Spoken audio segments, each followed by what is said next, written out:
Eastern magic അവനിലേക്ക് സ്വാഗതം. വ്യത്യസ്തമായ പലതരം വിഭവങ്ങൾ പരീക്ഷിക്കുമ്പോഴും നമ്മൾ ചിക്കന് എപ്പോഴും പ്രാധാന്യം കൊടുക്കാറുണ്ട്. കാര്യം നോൺ വെജ് വിഭവങ്ങളുടെ കൂട്ടത്തിൽ മത്സ്യം കഴിഞ്ഞാൽ പിന്നെ ഞാൻ എപ്പോഴും പറയുന്നതാണ് ചിക്കൻ തന്നെയാണ് ഏറ്റവും പ്രിയപ്പെട്ട വിഭവം. ഇപ്പോൾ ചിക്കനും ഒക്കെ ഭയങ്കര വിലയാണ്, മത്സ്യം ഏത് കാര്യം നോക്കിയാലും നമുക്ക് വിലയാണ്. എന്നാലും നമുക്ക് ഇടയ്ക്കിടയ്ക്ക് എല്ലാ ദിവസവും പറ്റിയില്ലെങ്കിലും ഒക്കേഷണലി നമ്മുടെ എന്തെങ്കിലും വിശേഷ അവസരങ്ങളിൽ വീട്ടിൽ അതിഥികൾ വരുമ്പോൾ ഇങ്ങനെയുള്ള ദിവസങ്ങളിലൊക്കെ നമ്മൾ ഇങ്ങനെയുള്ള വിഭവങ്ങൾ, ചിക്കൻ പോലെയുള്ള കാര്യങ്ങൾ അല്ലെങ്കിൽ മട്ടൺ, പിന്നെ വില കൂടിയ മത്സ്യം ഇതൊക്കെ വാങ്ങാമല്ലോ. അങ്ങനെ വാങ്ങുന്ന ആവശ്യം വരുമ്പോൾ നമ്മൾ വ്യത്യസ്തമായ രീതിയിൽ അത് തയ്യാറാക്കാനും ശ്രമിക്കും. അപ്പോൾ പലതരം വിഭവങ്ങൾ നമ്മൾ പരീക്ഷിച്ച് കഴിഞ്ഞു. അപ്പോൾ ചിക്കൻ്റെ വിഭവങ്ങളുടെ കൂട്ടത്തിൽ കുറച്ച് എളുപ്പത്തിൽ ചെയ്യാൻ പറ്റുന്നതും അതേസമയം സ്വാദുള്ളതുമായ വിഭവമാണ് നമ്മളിന്ന് ആദ്യം ചെയ്യുന്നത്. ഇത് ഒരു ഫ്രൈ ഐറ്റമാണ്. ഇതൊരു സ്പൈസി ആയിട്ടുള്ളൊരു എന്താ പറയുന്നത്, സ്പൈസി ചിക്കൻ ഒരു ക്രം ഫ്രൈ ആണ്. ക്രം ഫ്രൈ എന്ന് പറയുമ്പോൾ അത് പിന്നെ സാധാരണയായിട്ട് റൊട്ടിപ്പൊടിയിലെല്ലാം പൊടിഞ്ഞ് വരുന്ന അല്ലെങ്കിൽ അങ്ങനെ വറുത്തെടുക്കുന്ന ചിക്കൻ വിഭവങ്ങൾ അത്ര സ്പൈസി ആയിരിക്കില്ല, കുറച്ച് എരിവൊക്കെ കുറഞ്ഞ് അങ്ങനത്തെ കാര്യങ്ങളായിരിക്കും. പക്ഷേ ഇതങ്ങനെയല്ല, അത്യാവശ്യം എരിവുള്ള ഒരു ഫ്രൈഡ് ഐറ്റം. അപ്പോൾ സ്പൈസി ചിക്കൻ ക്രം ഫ്രൈ അതാണ് നമ്മളിപ്പോൾ ചെയ്യാൻ പോകുന്നത്. ഇത് എങ്ങനെയാണ് ചെയ്യുന്നത് നോക്കാം. ഇതിന് വേണ്ടി ചേരുവകൾ എന്തൊക്കെയാണ് നോക്കാം. ചിക്കൻ ഒരു ഇടത്തരം ചെറിയ കഷ്ണങ്ങളായിട്ട് മുറിച്ചത്, മുളക് പൊടി 1.5 ടേബിൾ സ്പൂൺ, കുരുമുളക് പൊടി 1/2 ടീസ്പൂൺ, ഇഞ്ചി അരച്ചത് 1 ടേബിൾ സ്പൂൺ, വെളുത്തുള്ളി അരച്ചത് 1 ടേബിൾ സ്പൂൺ, ഗരം മസാല പൊടി 3/4 ടീസ്പൂൺ, ഉപ്പ് ആവശ്യത്തിന്, മുട്ടയുടെ വെള്ള 2 എണ്ണത്തിൻ്റേത്, റൊട്ടിപ്പൊടി 1 കപ്പ്, എണ്ണ വറുക്കാൻ ആവശ്യമാണ്. അപ്പോൾ നമ്മുടെ സ്പൈസി ക്രം ചിക്കൻ എങ്ങനെയാണ് തയ്യാറാക്കുന്നത് നോക്കാം. ചിക്കൻ ഒരെണ്ണം, ഒരു ഇടത്തരം സൈസിലെ കോഴി, ഒരു 1.5 കിലോയുടെ കോഴി നന്നായിട്ട് വൃത്തിയാക്കി കഷ്ണങ്ങളായിട്ട് മുറിക്കുമ്പോൾ നമുക്കത് ഇഷ്ടത്തിന് ചെയ്യാം. അതായത് ഇപ്പോൾ ഞാനിപ്പോൾ ചെറിയ പീസസിലാണ് ചെയ്യുന്നത്. ഒരു കോഴിയെ 30 കഷ്ണങ്ങളായിട്ട് മുറിച്ചിട്ട്, ഇനി ഇച്ചിരൂടെ വലിയ പീസ് വേണമെന്നുണ്ടെങ്കിൽ നിങ്ങൾക്ക് 25 പീസായിട്ട് കട്ട് ചെയ്യാം, അല്ലെങ്കിൽ 20 പീസായിട്ട് കട്ട് ചെയ്യാം, എങ്ങനെ വേണമെങ്കിലും അത് ഓരോരുത്തരുടെ ഇഷ്ടം. എന്തായാലും ചിക്കൻ്റെ കഷ്ണങ്ങൾ കഴുകി വൃത്തിയാക്കിയെടുത്ത് അത് നമുക്കൊരു പാത്രത്തിലേക്ക് മാറ്റാം.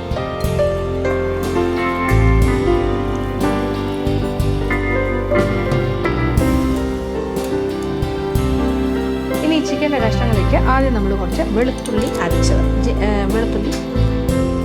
ഗാർലിക് പേസ്റ്റ് ഏതാണ്ട് 1 ടേബിൾ സ്പൂണോളം ചേർക്കാം. പിന്നെ നമ്മളതുപോലെ ഇഞ്ചി അരച്ചത്, ജിഞ്ചർ പേസ്റ്റ്, ഇഞ്ചി അരച്ചത് 1 ടേബിൾ സ്പൂൺ. 2 കാര്യങ്ങൾ. പിന്നെ ഇതിനോടൊപ്പം തന്നെ നമുക്ക് കുറച്ച് കുരുമുളക് പൊടി, ഒരു 1/2 ടീസ്പൂൺ കുരുമുളക് പൊടി, ആവശ്യത്തിനുള്ള ഉപ്പും, ഇത്രയും കാര്യങ്ങൾ ആദ്യമേ തന്നെ ചേർത്ത് നന്നായിട്ടൊന്ന് പുരട്ടാം. ചിക്കൻ്റെ കഷ്ണങ്ങളിൽ കൈ ഉപയോഗിച്ചിട്ട് തന്നെ നന്നായിട്ട് തേച്ച് പിടിപ്പിക്കാം. തേച്ച് പിടിപ്പിച്ച് കഴിഞ്ഞ് ഇഞ്ചി വെളുത്തുള്ളി അരച്ചതും പിന്നെന്താ കുരുമുളക് പൊടി, ഉപ്പ്, പിന്നെ നമ്മളിതിലേക്ക് മുളക് പൊടിയും കൂടി ചേർക്കാം. അപ്പോൾ എൻ്റെ കയ്യിലിപ്പോൾ പിരിയൻ മുളക് പൊടിയാണ് ഉള്ളത്, കാശ്മീരി ചില്ലി പൗഡർ. അതുകൊണ്ട് തന്നെ ഏകദേശം ഒരു 2 ടേബിൾ സ്പൂൺ വരെ ചേർക്കാം, 1.5 മുതൽ 2. പിന്നെ അതിനോടൊപ്പം തന്നെ ഗരം മസാല പൊടി, ഗരം മസാല പൊടിച്ചത് ഒരു 3/4 ടീസ്പൂൺ, 1/2 മുതൽ 3/4 ടീസ്പൂൺ. ഗരം മസാല എന്ന് പറഞ്ഞാൽ പട്ട, ഗ്രാമ്പൂ, ഏലക്ക, പെരുംജീരകം എല്ലാം കൂടി ചേർത്ത് പൊടിച്ചെടുത്ത് ഈ 2 കാര്യങ്ങളും കൂടി ചേർത്തു. ഇനി പ്രത്യേകിച്ച് വെള്ളമൊന്നും ചേർക്കണ്ട, ഈ ചിക്കനിലുള്ള ഈർപ്പം തന്നെ ധാരാളം. നന്നായിട്ട് തിരുമ്മി യോജിപ്പിക്കും. ഇങ്ങനെ എല്ലാ കാര്യങ്ങളും കൂടി പുരട്ടി വെച്ച് ഈ ചിക്കൻ ഒരു 1/2 മണിക്കൂറെങ്കിലും മാറ്റി വയ്ക്കുക മാരിനേഷന് വേണ്ടിയിട്ട്. അതായത് ഒന്ന് പിടിക്കട്ടെ, നന്നായിട്ട് മാറ്റി വയ്ക്കുക. ഇപ്പോൾ 1/2 മണിക്കൂർ സമയം കഴിഞ്ഞു. നമ്മുടെ ചിക്കനിൽ മസാലയെല്ലാം നന്നായിട്ട് പുരണ്ടിരിക്കുകയാണ്. ഇനി എന്താ ചെയ്യേണ്ടത്? ഇനി അടുപ്പ് കത്തിക്കാം. എന്നിട്ട് ചുവട് കട്ടിയുള്ളൊരു പാത്രം, അതിലേക്ക് ഈ മസാല പുരട്ടി വെച്ചിരിക്കുന്ന ചിക്കൻ്റെ പീസസ്, ഇതിൽ മുളക് പൊടി, കുരുമുളക് പൊടി, കുറച്ച് ഗരം മസാല പൊടി, ഇഞ്ചി വെളുത്തുള്ളി അരച്ചത്, ഉപ്പ്, ഇത്രയും കാര്യങ്ങളാണ്. ചിക്കനിൽ നിന്നും എന്തായാലും കുറച്ച് വെള്ളം ഊറി വരും. എന്നാൽ പോലും തുടക്കത്തിലൊരല്പം, ഒരു 1/2 കപ്പോളം വേണമെന്നില്ല, ഒരു 1/4 മുതൽ 1/2 കപ്പ് ഏകദേശം കുറച്ച് വെള്ളം കൂടി ഒഴിക്കും. കുറച്ച് വെള്ളം, ഏകദേശം ഒരു 1/2 കപ്പ് വെള്ളം ഒഴിച്ചിട്ട് പാത്രം അടച്ചു. അപ്പോൾ നമ്മളുടെ ചിക്കൻ്റെ പീസസ് എല്ലാം പാകത്തിന് വേണ്ട അതിൻ്റെ ചാറെല്ലാം വറ്റി, വെള്ളമെല്ലാം വറ്റി, അരപ്പിങ്ങനെ പൊതിഞ്ഞിരിക്കുന്നൊരു പാകമായിട്ട് ഇത്രേ ആവശ്യമുള്ളൂ. കണ്ടല്ലോ, ഇപ്പോൾ ഡ്രൈ ആയി. ഇനി തീ ഓഫ് ചെയ്യാം. എന്നിട്ട് ഇത് അല്പസമയം തണുക്കാനായിട്ട്, ഇപ്പോൾ നല്ല ചൂടാണല്ലോ, ഒരല്പം ഒന്ന് തണുക്കട്ടെ, തണുക്കാനായിട്ട് മാറ്റി വയ്ക്കും. ഈ പാത്രത്തിൽ തന്നെ ഇരിക്കണം ഇച്ചിരി തണുക്കാനായിട്ട്. ആ സമയം കൊണ്ട് നമ്മൾക്ക് വീണ്ടും അടുപ്പ് കത്തിച്ച് ഇതിലേക്ക് മറ്റൊരു പാത്രം അടുപ്പിലേക്ക് വെച്ചിട്ട് കുറച്ച് എണ്ണ ചൂടാക്കാനായിട്ട് വയ്ക്കും. എണ്ണ ചൂടാക്കുന്നതിനാണ് നമ്മളുടെ ചിക്കൻ വറുത്ത് കൊടുക്കുന്നത്. കുറച്ച് എണ്ണ, വറുക്കാൻ ആവശ്യമായ എണ്ണ, മുങ്ങി കിടക്കുന്ന രീതിയിൽ ചിക്കൻ്റെ പീസസ് അത്രയ്ക്ക് എണ്ണ ഒഴിക്കണം. അപ്പോൾ ചിക്കൻ്റെ പീസസ് എല്ലാം പാകത്തിന് തണുത്ത് കഴിഞ്ഞു. അപ്പോൾ മസാലയിലൊക്കെ പൊതിഞ്ഞിരിക്കുവാണല്ലോ. ഇനി നമ്മൾ 2 മുട്ടയുടെ വെള്ളം ഞാൻ എടുത്ത് വെച്ചിട്ടുണ്ട്. പക്ഷേ ഇത് മുഴുവൻ ആവശ്യമില്ല. ഇതിൻ്റെ പകുതി, 1 മുട്ടയുടെ വെള്ളം ചിലപ്പോൾ മതിയാകും, അല്ലെങ്കിൽ ഇച്ചിരി കൂടെ അത്ര ആവശ്യം. അത് ഇതിലേക്ക് ഒഴിക്കും. ഇതിപ്പോൾ തണുത്തിരിക്കുവാണ്. ഇത് അടുപ്പിൻ്റെ, ഞാനിപ്പോൾ അടുപ്പ് കത്തിച്ചിട്ടൊന്നുമില്ല, വെറുതെ വെച്ചിരിക്കുന്നൊന്നുമില്ല. ഒരു കോട്ടിങ് കിട്ടാനാണ് ഈ മുട്ടയുടെ വെള്ളം.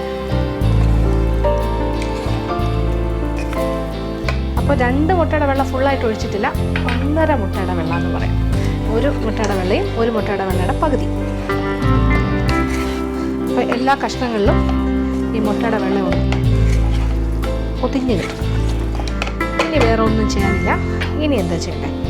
ഇനി ബ്രെഡ് ക്രംസ് പൊടി, റൊട്ടിപ്പൊടി, ബ്രെഡ് ക്രംസ് എന്നാണ് നമ്മൾ പറയാം. ഇത് ഡ്രൈ ആയിട്ടുള്ള, നമ്മൾ വെറുതെ ബ്രെഡിൻ്റെ സ്ലൈസസ് പൊടിച്ചെടുത്താലും മതിയാകും. അത് നല്ല ഫ്രഷ് ആയിട്ടുള്ള ബ്രെഡ് ക്രംസ് കിട്ടും.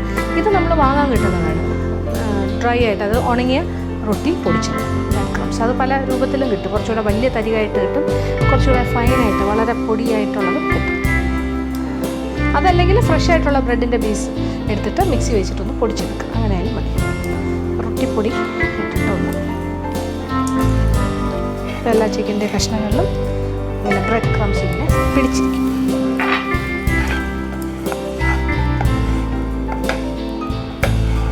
ഇനി വേറെ ഒന്നും ചെയ്യാനില്ല. നമ്മുടെ എണ്ണ ഒന്ന് ചൂടായി കിട്ടിയാൽ മാത്രം മതി. ഓരോ പീസസ് ആയിട്ട് ഇതിനകത്തേക്ക് ഇട്ട് നന്നായിട്ട് വറുത്ത ഗോൾഡൻ ബ്രൗൺ കളറിൽ വറുത്തെടുക്കാം. എണ്ണ നല്ല ചൂടായി കഴിഞ്ഞു. ഇനി ഇതിലേക്ക് നമ്മൾ ചിക്കൻ്റെ പീസസ്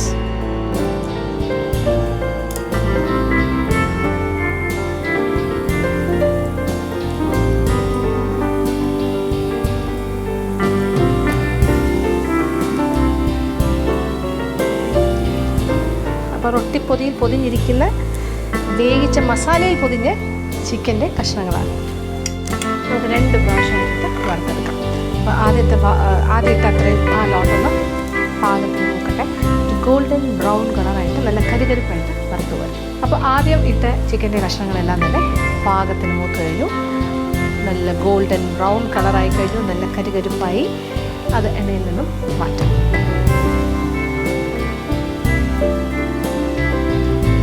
എണ്ണ കുടിക്കുകയൊന്നുമില്ല, കുറച്ച് നല്ല സൂക്ഷിച്ച് ഇങ്ങനെ എണ്ണ വാലാനായിട്ട് കുറച്ച് നേരം വെച്ചിട്ട് എടുക്കുക.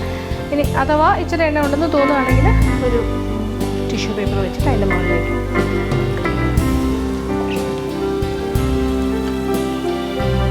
അപ്പോൾ ഒരു റൊട്ടിയുടെ ഒരു എന്താ പറയുക, ക്രംസിൻ്റെ ഒരു കോട്ടിങ്, റൊട്ടിപ്പൊടിയുടെ ഒരു കോട്ടിങ്ങോടുകൂടി നമ്മുടെ സ്പൈസി ക്രം ചിക്കൻ ഇവിടെ റെഡിയായിക്കൊണ്ടേയിരിക്കും. സ്പൈസിയാണ്. സാധാരണ ക്രം ചിക്കനൊന്നും സ്പൈസി ആകാറില്ലല്ലോ, കുറച്ച് എന്താ പറയുക, എരിവൊന്നും ഉണ്ടാവില്ല. പക്ഷേ ഇതങ്ങനെയല്ല, അകത്ത് നല്ല എരിവുണ്ടാവുമല്ലോ. ചിക്കൻ നല്ല എരിവിലല്ലേ വേവിച്ചെടുത്തിരിക്കുന്നത്. അപ്പോൾ ആദ്യം നമ്മളിട്ട ചിക്കൻ പീസസ് എല്ലാം തന്നെ ഞാൻ എണ്ണയിൽ നിന്ന് മാറ്റി കഴിഞ്ഞു. ഇനി കുറച്ച് ബാക്കിയുണ്ട്, പകുതി. അതും ഇതേ എണ്ണയിൽ, ഈ ചൂടായി കിടക്കുന്ന ഇതേ എണ്ണയിലിട്ട് തന്നെ വറുത്ത് പോരും. അധികം സമയമൊന്നും എടുക്കില്ല, പെട്ടെന്ന് തന്നെ വറുത്തെടുക്കാൻ സാധിക്കും.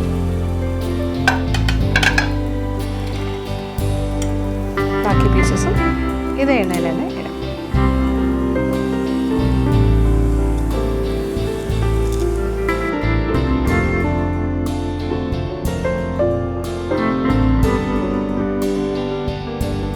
അങ്ങനെ നമ്മുടെ സ്പൈസി ക്രം ചിക്കൻ ഇവിടെ റെഡിയായി കഴിഞ്ഞു. എല്ലാം വറുത്തെടുത്തു.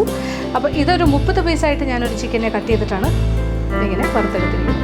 ഇത് സ്പൈസി ആയതുകൊണ്ട് ഇതിന് സൈഡിൽ എന്താ പറയുക, സോസിൻ്റെ ഒന്നും ആവശ്യമില്ല. ഇത് വെറുതെ തന്നെ ഇങ്ങനെ കഴിക്കാം. ഇതൊരു സ്നാക്ക് ഐറ്റമായിട്ടും വേണമെങ്കിൽ കഴിക്കാം, ഒരു സ്റ്റാർട്ടർ ഐറ്റമായിട്ട് കഴിക്കാം. അങ്ങനെ എന്താ സ്പൈസി ആയിട്ടൊക്കെ കഴിക്കണം തോന്നുന്ന സമയത്ത്. അതല്ലാതെ തന്നെ ഒരു സൈഡ് ഡിഷായിട്ടും വേണമെങ്കിൽ ഉപയോഗിക്കാം. എന്തായാലും തീർച്ചയായിട്ടും പരീക്ഷിക്കുക, എല്ലാവർക്കും.